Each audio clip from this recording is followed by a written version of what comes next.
Ang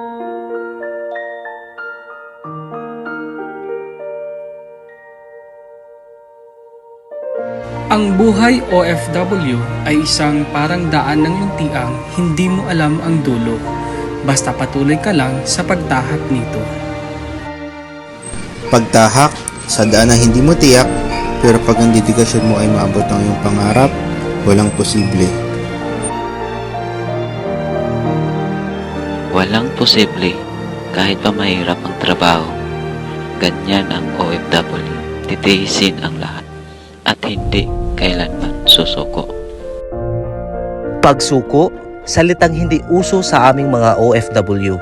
Pag-asa ang nasa aming mga puso na pari-pareho din tayong aangat sa hinaharap. Hinaharap na ikaw mismo ang gagawa, ngunit huwag kalimutang ngumiti ngayon dahil sandata mo ito sa mga kakaharapin pa ng iyong buhay OFW. Buhay OFW na hindi man panghabang buhay, isa itong alaala na minsan nagsakripisyo ka para sa sarili at mga taong minamahal.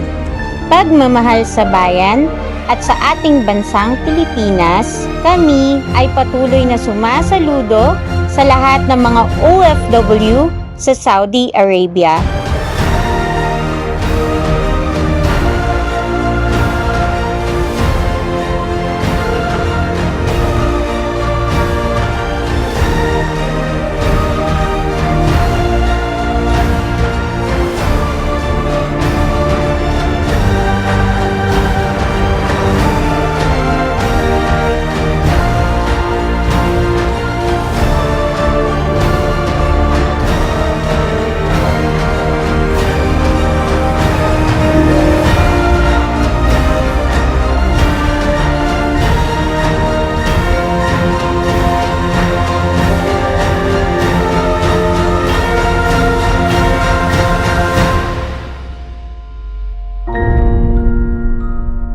Vlog na may puso mula sa aming mga puso.